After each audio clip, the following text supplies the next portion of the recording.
So I want to start off by asking you how many of you have joined this group because you have the intention to make a quantum leap? I'd like to say, type in there, me, yes, quantum leap, type that in there if you'd like.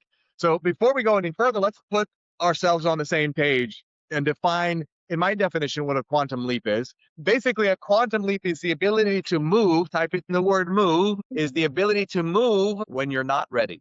See, unfortunately, the reason people don't make a lot of major quantum leaps in their life is because they want to move, but there's one thing that keeps them from moving when they're not ready. And we're going to talk about that today. It's ultimately excuses. And what happens is when we take these excuses and we start filtering them, it keeps us from taking that next step to make that quantum leap, right? So we're going to talk a little bit on the next camera here. Started my first business when I was 11, my second at 15. Shortly after that, I was making over $100,000 a year as a teenager. Got married, my wife and I had a baby. It changed the trajectory of my life forever, and I'll tell you why. Shortly after we had married and we had the baby, she tells me that that baby really isn't mine.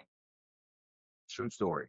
In the time frame of all this, my grandfather and stepfather died of cancer. My uncle, about probably 8 miles from my house, killed in a plane crash. Then I got a phone call from my mother to let me know my father had just been shot point blank in his chest and drowned in his own blood. All of this by the time I was 21 years of age. And it's even worse than that. I was born and raised in a cult all my life. I chose to leave that cult when I was in my 40s. And when you choose to do that, all your so called friends and family in that cult will disown you and shun you for the rest of your life. It put me $350,000 in debt. I was literally living in my office on a mattress, on an air mattress, going to the gym every day to take a shower. Never forget, you suffer more in your imagination than you do in reality.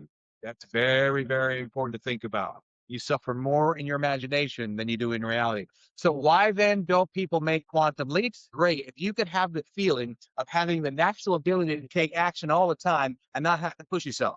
Let's say that I decided that I want to invite you to go with me to the Bahamas, where I love to hang out for 4 days. I'm going to tell you, I'm going to bring the jet to the local airport nearest you at 4 o'clock in the morning on Thursday, and we're going to go have some fun Thursday, Friday, Saturday, and Sunday.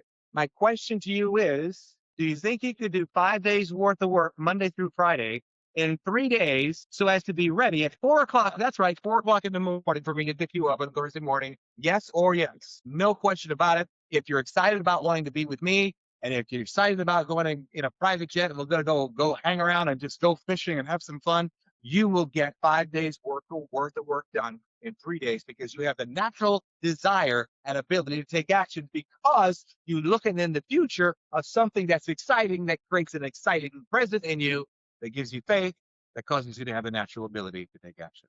But what about doubt? When my feelings, write that down, when my feelings are not in harmony with my goals, ignore my feelings. Let me repeat that. When my feelings are not in harmony with my goals, ignore my feelings. What do I mean by that? When what feelings? When my negative feelings are not in harmony with my goals, that's why I want you to have goals in the future, stay focused. When they're not in harmony with my goals, ignore my feelings.